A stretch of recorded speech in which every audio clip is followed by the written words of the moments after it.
Okay, good morning, everybody. Thank you all for being here for the third and final day of our summit. The panel that we're about to introduce you to is truly extraordinary. I don't need to introduce them in great detail. They're going to introduce themselves to you and their stories. But I have been privileged in my life to meet a lot of very interesting and inspiring people, but no one ever more than this group on this stage.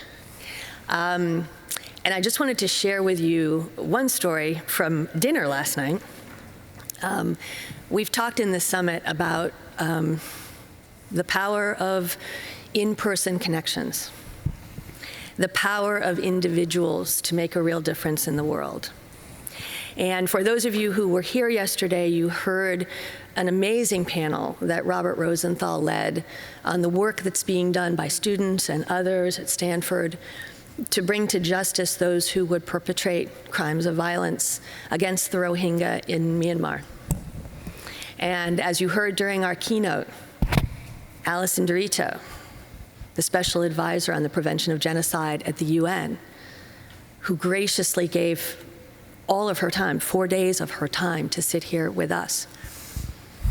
From the time of that panel in the afternoon to the time we sat down to dinner together, she had connected Robert Rosenthal and his team and put the wheels in motion to connect them with all of the mechanisms within the UN that are working on hate against the Rohingya in Myanmar. Now, it may be that those two would have married up. It may be that the evidence that was being gathered in California would find its way into the UN. But the fact is that that happened here. And that happened because a small group of thoughtful, committed individuals came together in person. And that's what this summit is about. And the people on this panel are about to talk to you about the incredible work that they have done. And so I'm going to thank them for being here and for being the reason that we're here, and to assure you that the lives of people half a world away from Pittsburgh were changed yesterday afternoon because you all are here. And I think a lot of other lives in the world are going to be changed shortly by the lessons that we learned from this remarkable panel.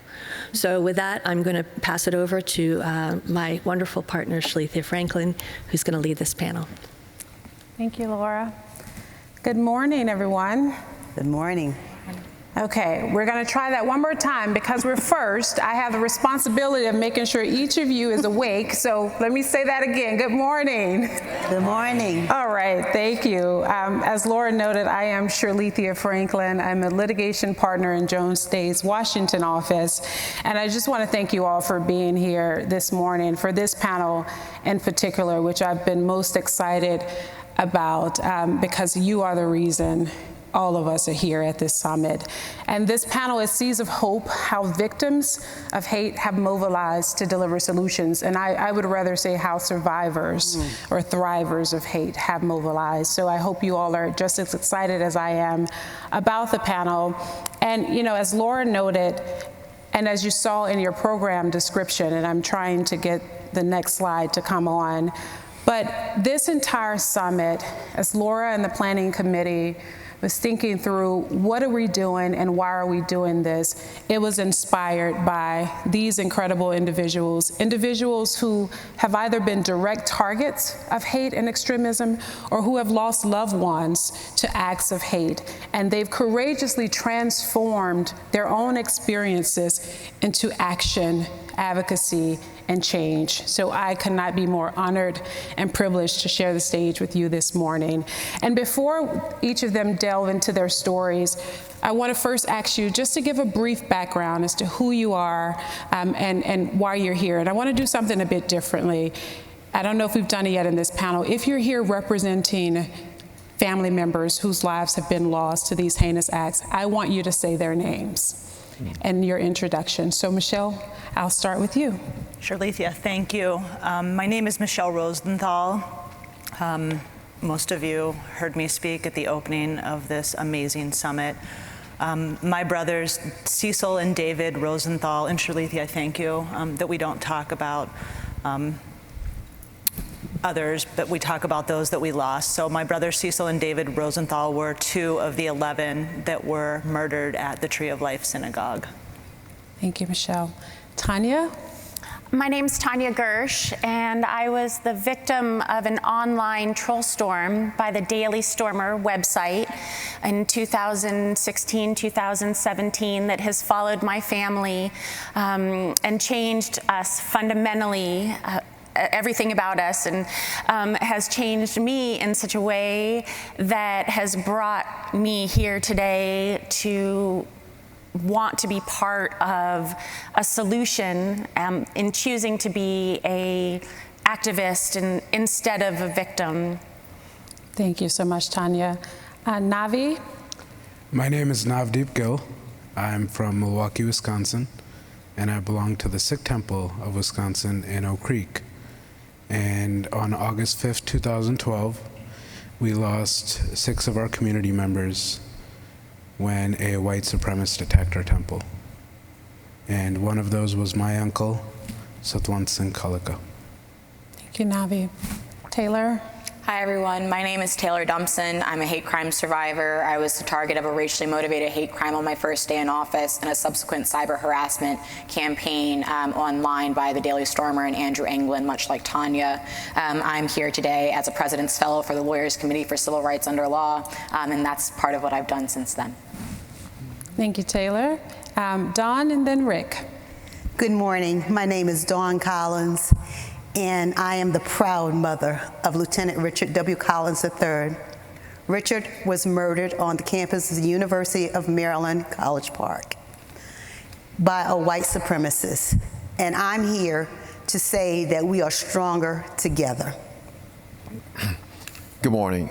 My name is Richard W. Collins, Jr., the father of Second Lieutenant Collins, as my wife stated, who was murdered on the campus of the University of Maryland. Thank you all so much. And again, thank you for being here today. And Michele, I'm actually going to start with you. You mentioned the Tree of Life Synagogue, and we all remember that day on October 27th, 2018, when, it really is the event that inspired today. And it was also the day you and your family's lives were changed forever. Can you take us back there and tell us about that day for you and why you're here today? Yeah, I mean, as I said in the opening remarks, in the morning, my husband and I were just getting ready, and we live about 3 blocks from the Tree of Life congregation. It's where I grew up. It's where I spent my childhood.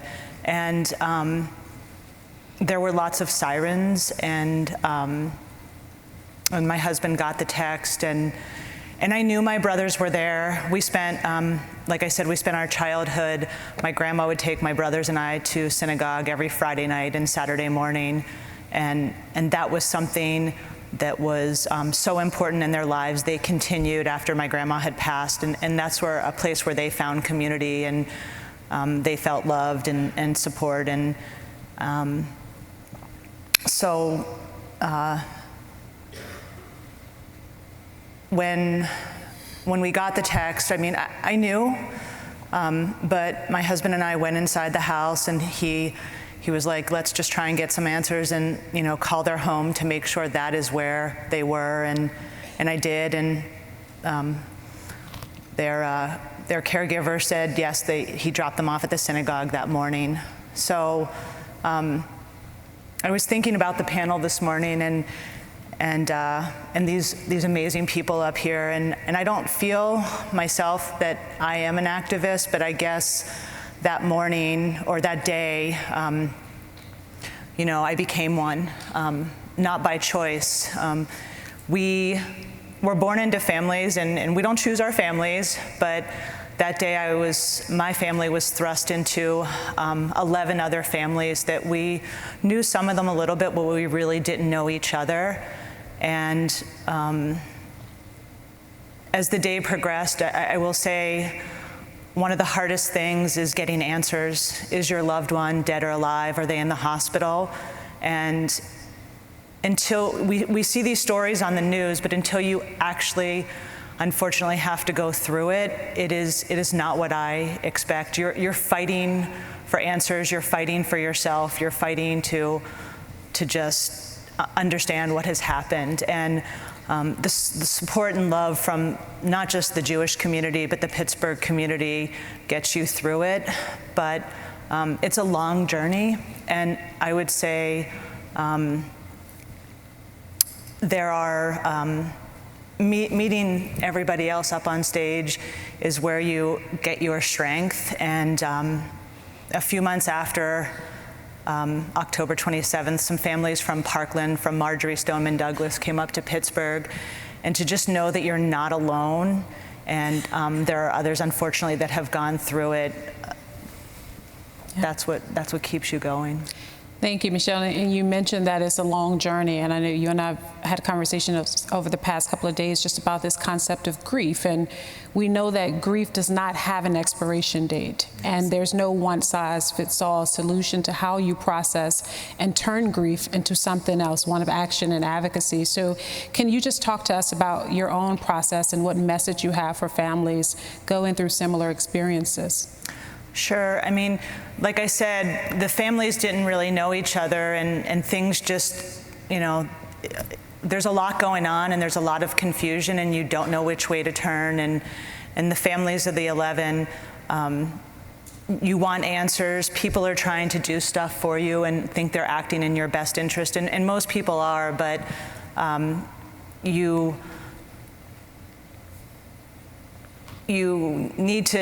you want to have a voice, and my sister and I was trying to find out the 11 other families. I mean, I will say that day, sitting in a room, not knowing if your loved one is dead or alive, I mean, no one can begin to imagine what that is like, and there was a similarity with the Parkland families, but to just be waiting for the medical examiner to pull you in a room and to let you know that in our case, that my two brothers were on that list. It's a nightmare every day, but it's a journey, and it doesn't. I mean, I can't believe it's 3 years, and I feel like just last week, there was the trial has not begun here, and there was a motions hearing, and there's so much that. That I didn't realize about this process, that we were speaking about, that it's hard to have a voice in this process. Yeah, and we know activism can take so many forms, and as you said, you became an activist on that day, and just by your planning this summit with the committee, you've continued that work. So thank you for everything you've done, and we're very sorry for your loss. Thank you. Thank you, Michele.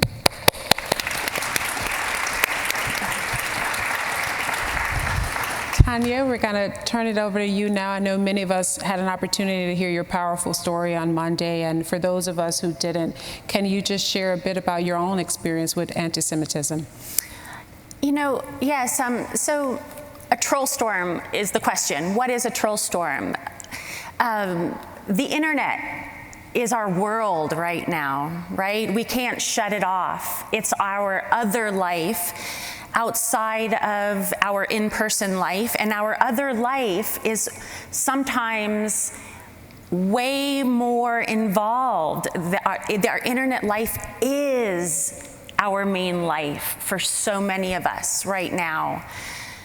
And right now, the internet is being used as a political strategy to spread hate, and a way to pass on misinformation. And the misinformation that's being passed on is being used to hurt. And that's what's happened to me. Misinformation was passed on about me as a Jewish woman, and a target was put on my back as one of the most hated Jewish person in America for nothing. I'm just a mom. It was misinformation. And because of that misinformation, my life was taken away from me. My spiritual well-being and my spiritual and real security in who I was destroyed overnight with a few clicks.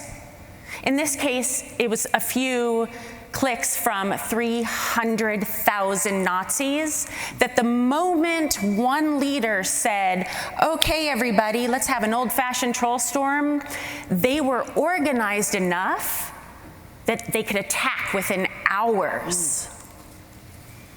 So first, it's important to know that this is out there, and it can happen to anyone, and it is happening to teenagers every day that are taking their lives, not on a big scale, on a much smaller scale, but teenagers are being doxxed by small groups of people, small groups of other teenagers, and they're hanging themselves in their attics. What happened to me was a much bigger and grander event than a few teenagers, but I lived. I have a voice, and I have a voice that says, we've got to figure this out quick.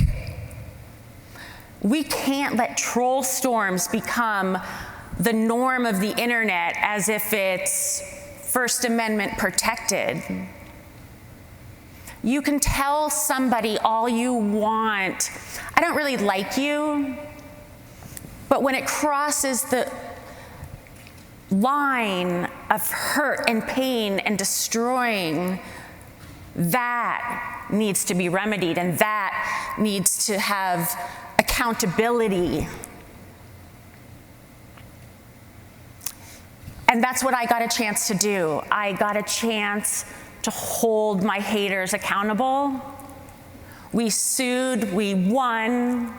We received a $14 million settlement, which we'll never see a penny of course, but we sent a very loud message to America. You know, Tanya, you said something that was very critical there. You said, I have a voice. Mm-hmm. And you know, the thing about having a voice is everyone doesn't always know how to use the voice or have the strength to use it. And we talked a little bit about this, Taylor, with you on Monday. So just tell us, how did you have the strength to use the voice and decide to take the route of litigation that really helped shape the landscape of what we see in terms of civil remedies in these types of cases? The strength came from my sons. I had two choices. I could teach them that we're victims of this very heinous crime, or I can fight and teach them that we're rock stars. Thank God I had them. They looked up at me and said, Mommy, what do we do? What do we do? And I spent the last 12 years of their lives bringing them to synagogue where they had to say the prayer for the 6 million people every day. So I had to listen to my own teachings and realize that never again is right now. Awesome. Absolutely. So I took my faith and took their strength, and I did it. And to this day, you know, I'm not like an activist. I don't work for a I don't have a nonprofit. I don't have a company that I can work through or for. But what I can do is use my voice one person at a time and one small group at a time. And for me, that's children. I want to talk to kids more than anything because one thing I learned at this conference, everyone, please don't forget what I'm about to say. Lost boys become proud boys. We can't lose our children that are crying for help. We have to help our teachers help these children that are acting out with compassion, We can't give them detention. We have to give them compassion and therapy, or we will never solve the problem of hate. Yeah. Thank you. And I just, one quick final question for you, because this panel is entitled, Seeds of Hope.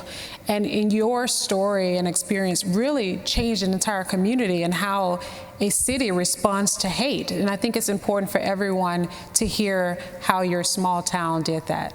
Oh, geez, I wish I could bottle Whitefish, Montana and distribute it all to every community in the world. I was never alone. From the beginning, I had a community that publicly said, this is not gonna happen in my community. They were not afraid to say hate has no place. And specifically, they took the guidance and the lessons from Billings from many, many years ago and Xeroxed 3,000 paper menorahs and put them in and handed them out all over Whitefish. So to this day, I will be driving my kids to school, or I'll be driving someone to show them real estate, and I'll see a paper blue menorah in a window.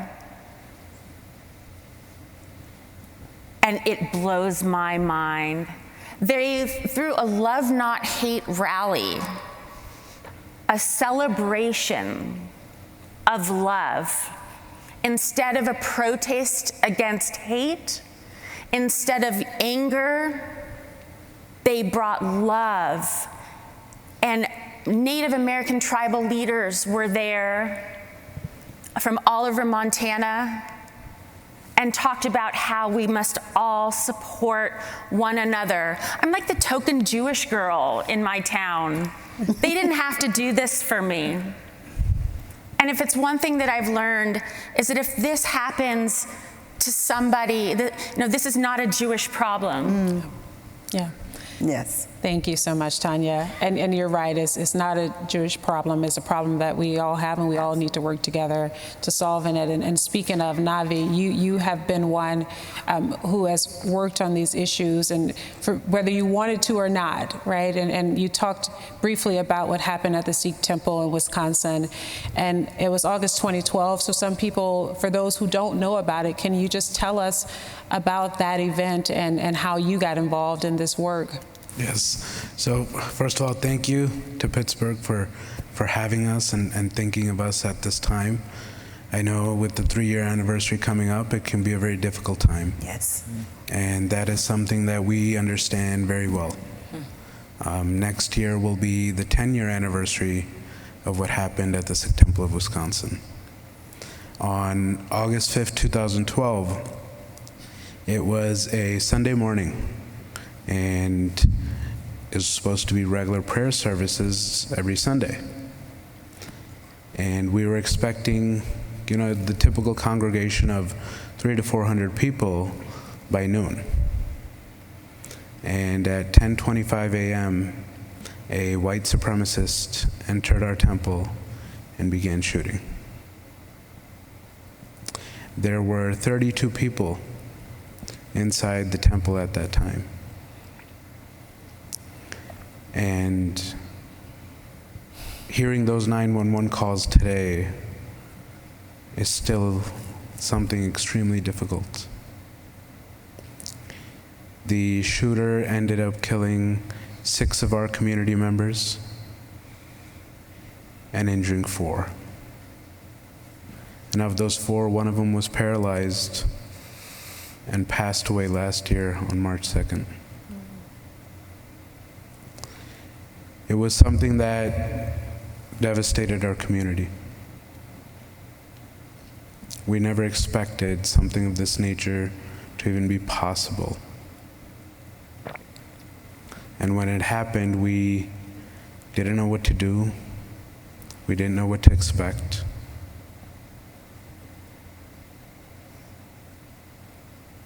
And since that day, we still don't understand why. And I think that's a very very close similarity to what happened here in Pittsburgh. Yeah.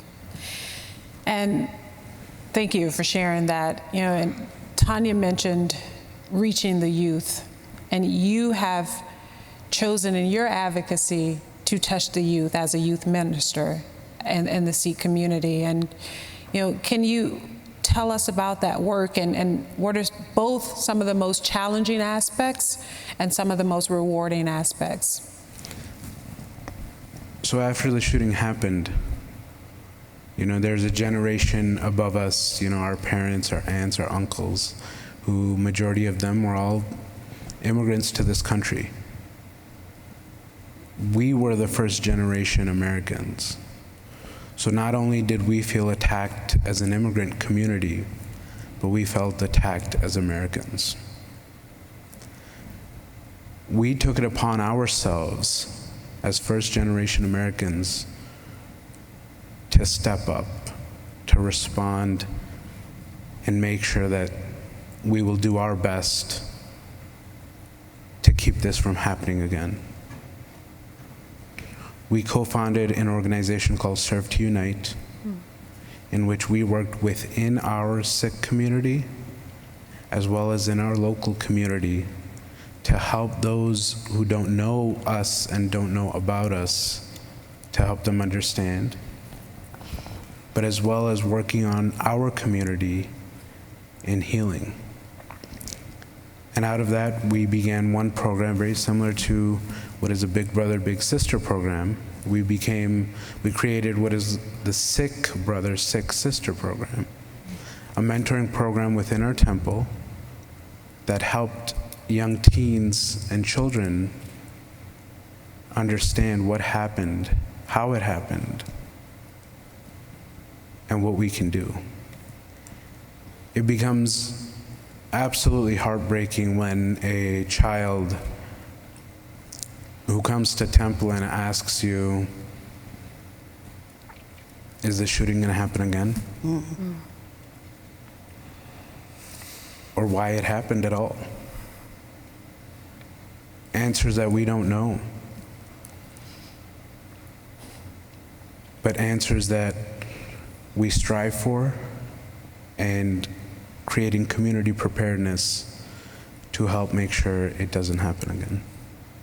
Thank you. And finally, what message of hope would you like to send to people experiencing similar things? Hearing the story of what happened here, you know, especially when we hear about Cecil and David, the Rosenthals, it's something you didn't sign up for. It's a fight that was brought to you. But one of the biggest things is making sure you fight the fight. Absolutely. You know, as we spoke with Dawn over this past week, we didn't ask for this, but it's something that we need to stand up for, because nobody else can understand what we go through. Nobody else can understand what it feels like. And that's why we have a responsibility to those that we lost. Thank you so much, Navi. Taylor, we got to hear your story on Monday, and it's just been a privilege to share the stage with you twice. And for those who missed Taylor's powerful story, I will again note that, you know, a moment that was intended to be a bright spot in the history books. Yes. You're being sworn in as the first Black woman Student Government Association president at American University in 124 years. Mm-hmm. That bright spot was quickly clouded by a dark moment of hate and bigotry. And I want you to tell us exactly what happened in May of 2017. Yes, thank you, Shirlethia, for having me here, and thank you, Pittsburgh, and to everyone here at the Eradicate Hate Global Summit. My first day in office was May 1st, 2017, and unfortunately, before I got to campus, a mass perpetrator had hung bananas from nooses around my campus, from bus stops and lampposts on our quad, right in front of a student center. The bananas had Harambe bait, referencing the gorilla that was killed at the Cincinnati Zoo in 2016, and had the letters of my predominantly black sorority, Alpha Kappa Alpha Sorority Incorporated, saying AKA free, and an AKA basically on the loose on campus. Within 4 days, I was cyber harassed by the same neo-Nazi who targeted Tanya Gersh in her troll storm, and he encouraged his supporters to, quote, give me a warm welcome by providing links to my Facebook page, links to my Twitter page, links to our student government social media page. I'm listening to everybody on this panel. I'm sorry if I lose my train of thought. One of the themes is why us? We didn't ask for this. This is something that we did not ask for at all. And so a lot of the things that I've thought about since then, I had to remember who I was. And as a descendant of, people who are enslaved Africans, people who are indigenous people to this country, as a descendant of people who are preachers, I thought about my teachings. And so I looked at, Esther 4:14 and thought, perhaps I was made for such a time as this. And a lot of times what we've all talked about is how debilitating living with this is, because all of us up here are survivors. Tanya and I are the lucky ones. We did not lose our lives. We do have our voices, and so we take it as an obligation and as a responsibility to share our story with other people. But that is accompanied by survivor's guilt, which is, we didn't ask for this, so what do you do? And so part of what we did was we fought back. And that's a great segue to my next question is what do you do? And you decided to take big action and impact litigation. So can you talk to us about that? And not even just the litigation, but what factored into your decision to take that step? Yes, so by the time that I was a junior at American when the hate crime happened. The following December, I was a senior, and the university had notified me that they had not been able to identify the individual who had hung the bananas from nooses. So with the Department of Justice, the FBI, Metropolitan Police Department, and University Public Safety, which is directly across the campus from Homeland Security, they were unable to identify a mass perpetrator who had hung the bananas from nooses, despite him being captured on 400 video cameras on our campus that day. So I began to think about who else can we hold accountable? How do we stop this from happening to somebody else? I couldn't hold somebody accountable for the May 1 hate crime. So I was like, May 4th is another awful day for me. And so I asked, I was an intern at the Lawyers Committee for Civil Rights Under Law, working in their Stop Hate project, and I said, can we sue neo-Nazis? Like, is that something we can do? And I was pulled into an intake meeting that day, and we were able to win a judgment in that case that said that this is the first time that a judge had held that online racial harassment and gender-based harassment can interfere with a person's place of public accommodations. I didn't just stop there. I continued to go to law school. I wanted to go to law school and be a civil rights lawyer before that, but now I currently am a president's fellow at the Lawyers Committee. I've traveled the country speaking at churches and synagogues. I've talked to children in the middle of Iowa. I've talked to kids in Maryland. I've talked to literally anybody who would listen, because like Tanya was saying, like everybody up here, if we don't talk to the young people, it's going to fall on deaf ears by the time that they get older, because people like to say, I am the way that I am. I'm stuck in my ways. But kids aren't. Kids have those, open eyes and big dreams. And if we can just start there, I feel like we can sort of disrupt this process. Thank you so much just for your courage and your bravery. You heard me joke that I was also Student Government Association president many years ago, and I couldn't imagine having the strength and the courage to have to go through something like that. And my final question for you is, because you are talking to a lot of youth and sharing your story across the country, and so maybe you can just bottle that up in terms of what message of hope would you like to send both to this audience and those who are listening, so that they can take it back to people who are experiencing similar events. Absolutely. I think that everybody up here has had a community that was able to rally behind them. but unfortunately we didn't know that that community was going to pop up. And so unfortunately it's too late when it happens to you to be able to start and looking for that community. That is something that is really spontaneous, something that you develop over time. And so I would say, one, to be a good neighbor, one, to really just lean into that discomfort and to have difficult conversations with your neighbors and your community members, and just everyone in where you are, you have an audience. You don't have to be on the streets with a protest sign and a bullhorn, even if that's what you like to do. That's not everybody's space. You know, you have to get in where you fit in. And so that means that if you're at a board, then that means you talk to your board members about that. That means if you're at church or you're at a synagogue, you talk to your congregation about that. That means if you're around a bunch of kids, you talk to them and you introduce them to these concepts, because I would like to make a point right now and just say that the hate crime that happened to me wasn't the first time I had dealt with racism. That was, you know, just a straw that broke the camel's back. And because I had had so many experiences before I had even become 21, I think that that's part of what inspired me to just fight back then, because it's like, you can't wait. It's too late when it happens to you. Well, thank you so much for fighting and using your voice. We're behind you all the way. Thank you, Taylor.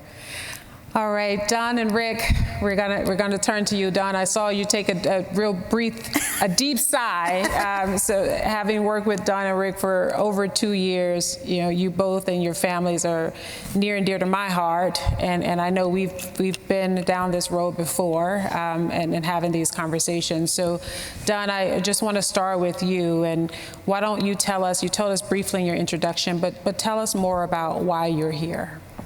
I'm here to be the voice of my son, Lieutenant Richard Collins III. Richard was murdered on the campus of the University of Maryland, College Park.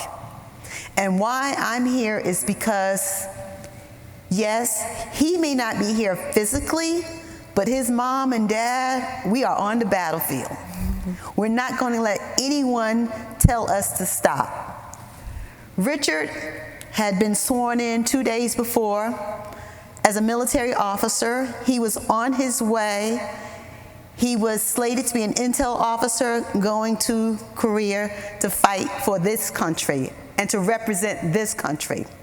And I often tell people, my son did not take that pledge and that oath for white America, black America, but the United States of America.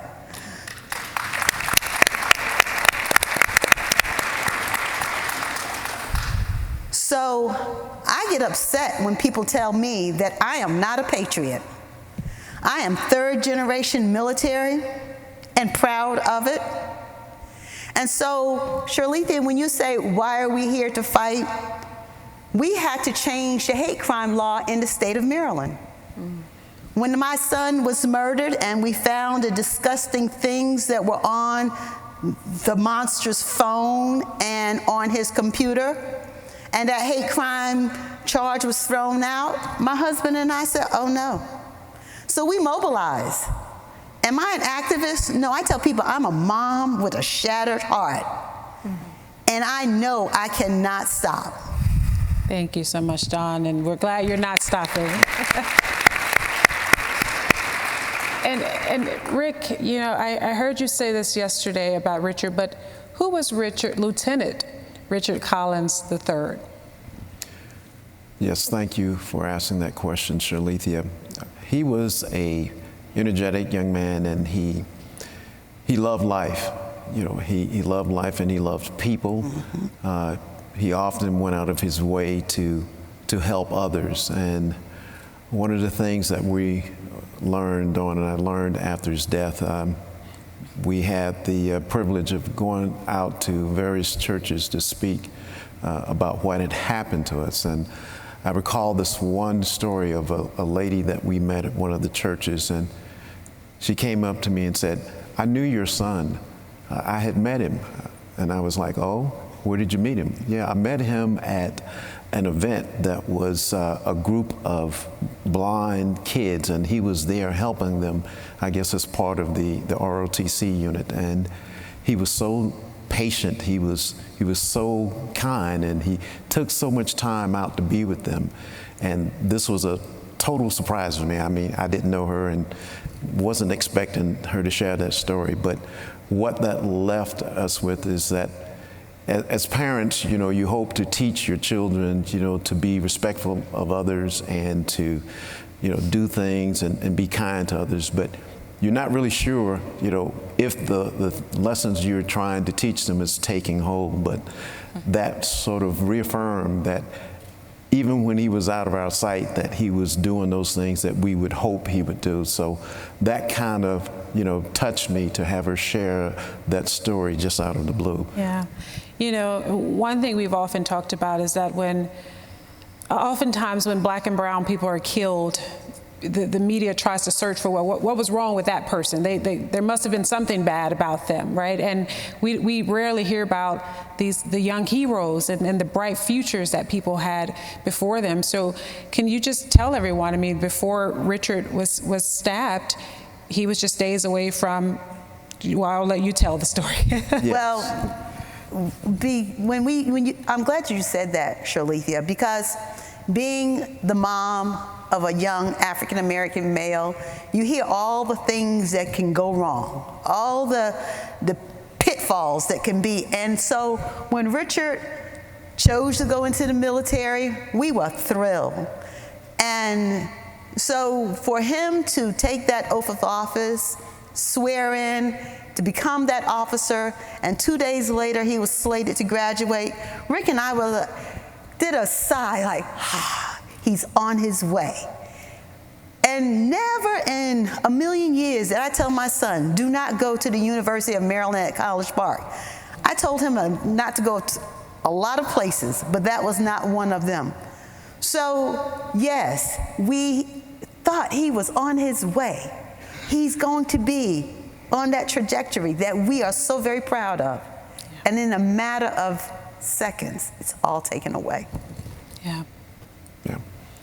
And you know, one aspect of your journey that we talk about a lot is the extraordinary amount of support you had from your family, your friends, whole community packed out the courtroom, and you had a victim advocate, which I don't think a lot of people often know about. So just talk to us about that support and why it's so critical for others experiencing these hate-motivated acts. Yes, we were quite fortunate that in the state of Maryland we have an organization known as the Maryland Crime Victims Resource Center, and they sort of took us by the hand to, number one, you know, to help us sort of process the grief and to help us understand what to expect during the trial and how to prepare ourselves. And that was very important for us, because being lay persons, we have no idea of what it's like to sit in a courtroom for something like this. We'd never spent any time in a court before. So that was crucially important to understand how to present the information or our thoughts to the court itself. And in addition to that, it gave us a sense of community in knowing that there were other people out there who were concerned enough to be able to stand in the gap with us. But one of the things that I took away from all of that is, even though we were going through our own personal grief, this was something that touched the hearts of people we didn't even know.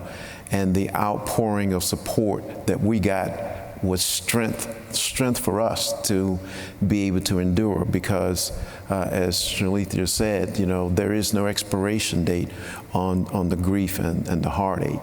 But it's encouraging to know that others show compassion and have empathy for what you're going through, enough to where they want to take the time out to do whatever it is they can to help. And that is something that, you know, we couldn't put a price on. Thank you, Rick. And my final couple of questions, one for you, Rick, if you can just briefly tell everyone how you use your voice through the foundation. So tell us about the foundation. And Don, I want to ask you to leave us all with your seeds of hope, messages to others. Yes, we've been fortunate enough to have support to start a foundation in our son's name, the Second Lieutenant Richard W. Collins III Foundation.